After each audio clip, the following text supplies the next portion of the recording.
Bienvenidos a Conciencia Política, un programa de la especialidad de Ciencia Política y Gobierno de la Pontificia Universidad Católica del Perú. En el marco de nuestros 20 años, abrimos este espacio para reflexionar sobre el Estado, la política y la sociedad, con un objetivo claro: entender para proponer. Soy Carmen Elizarbe, profesora de la especialidad, y trabajo habitualmente en los temas de protestas ciudadanas, transiciones democráticas y actualmente transiciones autoritarias.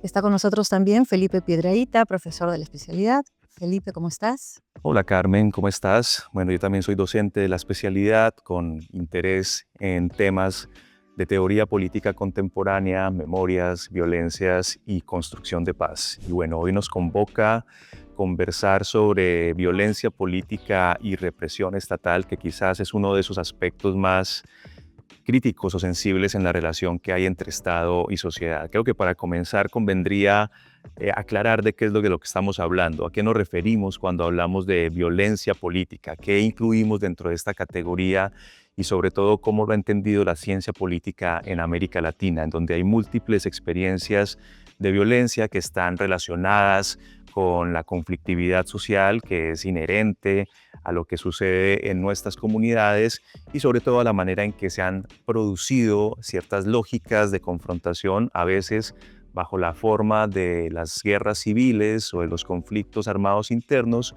y también con distintas formas de respuesta estatal respecto al crimen organizado. Hay un tema que puede hacer aterrizar un poco esta discusión, y es cómo trazamos una línea o una frontera en donde medimos la legitimidad de la violencia del Estado.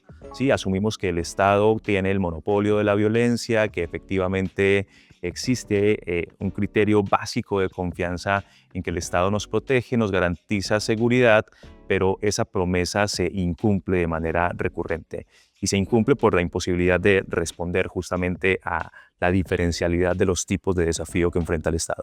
Sí, es un tema bastante complejo, ¿no? Porque efectivamente el Estado es la instancia que legítimamente pone orden cuando hay desorden, pero las razones que se puedan invocar para hablar de lo que es un desorden ciudadano que amerite represión estatal no son siempre tan claras, van cambiando en el tiempo. Y si pensamos, por ejemplo, en la historia de nuestras repúblicas latinoamericanas, los orígenes históricos son procesos bastante violentos, donde, como tú mencionabas hace un rato, hay guerras civiles, por ejemplo, en nuestra historia, hay guerras de independencia, hay numerosos golpes de Estado, una tradición caudillista, militarista importante en América Latina también tiene que ver, ¿no? con estas, las características de la violencia estatal. Pero también son sociedades muy complejas, muy diversas. La conflictividad, como tú decías, es inherente. Y pues hay también momentos de pugna política porque hay discrepancias sustanciales, porque hay ideas diferentes sobre cómo debe ser un país, cómo debe conducirse, cómo debe ordenarse. Y eso a veces genera violencia no solo del Estado, sino también de otros grupos. En el Perú tuvimos el conflicto armado interno, digamos, esa creo que es la experiencia violenta más amplia, ¿no? Nacional, más extendida, prácticamente 20 años. En Colombia una experiencia similar, en Chile, en Argentina, muy distintas a las cosas que vemos ahora, los estallidos o las protestas, ¿no? Eh, Quizás una pregunta interesante es qué aprendizajes nos dejan estos episodios tan complejos y tan cruentos. Yo creo que sin duda una cultura política democrática es una cultura política que se esfuerza por superar distintas formas de violencia.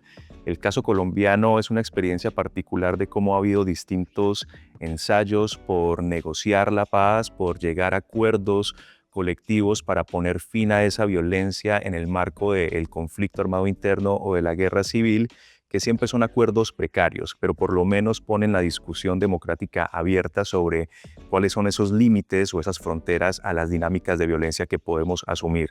Está claro que tenemos un rechazo frente a distintas violencias criminales, que es el reto que enfrenta toda América Latina, pero no podemos asumir que quizás el legado autoritario de represión estatal que está relacionado con la respuesta desmedida a esa amenaza del enemigo interno, en el caso de las dictaduras del Cono Sur, en el caso de las guerras civiles en otros países, sea algo que pueda continuar en un contexto de apertura y democratización.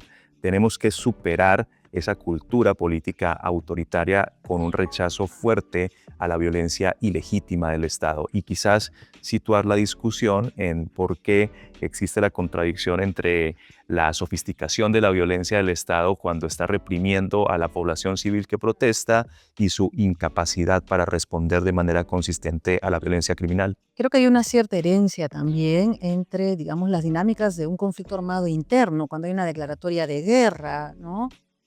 Como fue el caso del Perú entre los años 80 y 2000, los distintos gobiernos luchaban contra acciones terroristas que las vivimos.